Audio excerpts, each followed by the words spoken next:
I had better do this now, because, God blimey, I'd forgotten I'd done it, and he said, picking his nose a bit, picking your nose and chewing it, chewing it, chewing it. Everybody's doing it, doing it, doing it. Anyway, I thought I'd done this. I thought I'd podcasted about this, and I was mistaken.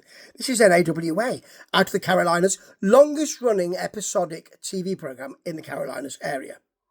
They like to tell us that, and quite right, it is something to big yourselves up about. A bite. And this was last Sunday, and it's Friday now, so I better talk about it. And it's rather good. You know what I like? I really like Curtis Robinson, the throwback, or Robertson, should I say, the throwback. Talking to Guy tonight, and he's got a match coming up with Max Carnage, and he says that he doesn't think Max Carnage is very good looking. But then, which is usual, I just think, yeah, that's what usually you get in a wrestling promo. However, doesn't like his name, Carnage. So you can't be anything like a greeter at Walmart with a name like Max Carnage. It's great. Really nicely done. They will fight next week. No, they won't. They'll fight this week. It's all right. I have to say the promo's better than this. You get an arm drag from Max. You get, I've got some notes here, you see. Headlock takedown. And I must say that elbow drop is very fast and very sweet because of it. From Maxi Baby. Robertson gets a slam. There is a crossbody from Max Carnage, but then Robertson hits a full Nelson slam, which I like, and that Ghetto Blaster. It's really an enziguri, but the Ghetto Blaster, Coco Beware used to do it, didn't he? Remember that? Or was it? No, it was Bad News Aaron, wasn't it? Bad News Brown. With the one black glove. Very nice. And that's it for that match. I wanted a bit more. Now, I'm getting ahead of myself, because we've got Michael Elliott and Josh Paul Sellers. Love those two together on commentary. And we've got Savage Kincaid, who brings he's made up. You know, he's not with lipstick and things, actually with kind of tribal makeup. And he's got a big bone. No, don't get excited. He carries a big bone with him. That's what I'm talking about. Makes it very hard to wrestle if you've got a big bone, I'd imagine. And he's facing Duke Patterson. Now, Savage Kincaid is the gentleman with the big bone. Yes. And he is a big dude as well. Massive. He's got some timber on him, and he's bigger than Duke Patterson.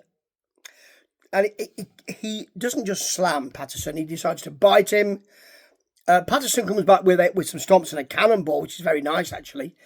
And then, I love this, Kincaid goes for the Samoan spike. He goes for the Samoan spike. He certainly does. And he misses it. There's a Superman punch, two of them, in fact, from Patterson. Doesn't seem to have too much effect, because that puts Kincaid down on one knee. And he just started, mate, really.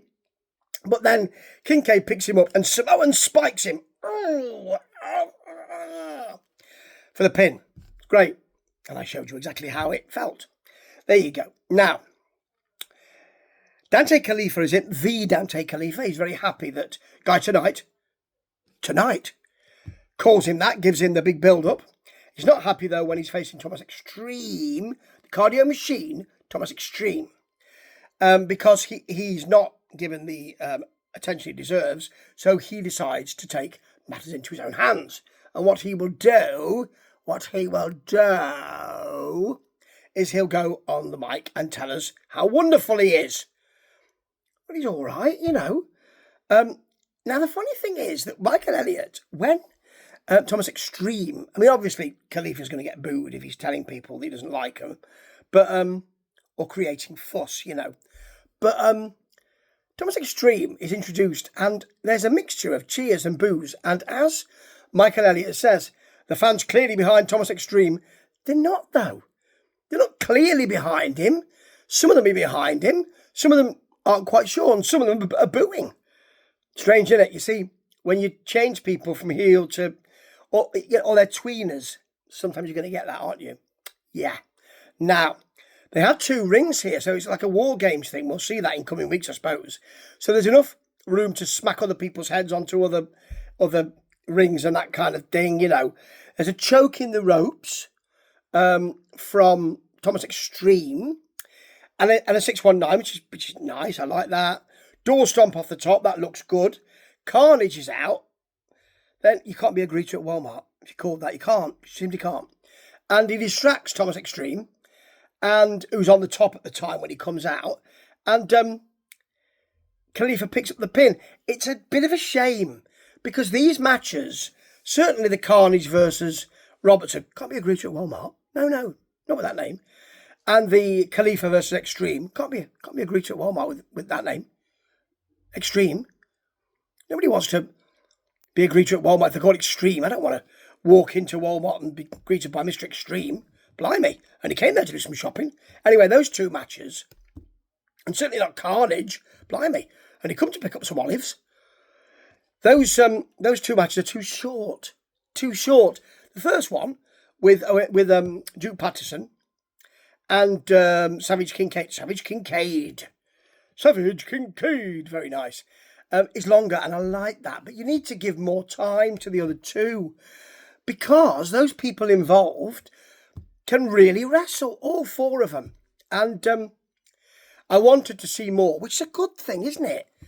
But I can't say that it's continued its upswing of great wrestling this week, because there wasn't enough of it. Actually, I can and I can't say that, because if there's more of it, it might have been brilliant. There just wasn't enough of it. Now, that is not something I've said very often with NAWA. So, celebrate that fact. Go on, celebrate it. Get yourself a cake.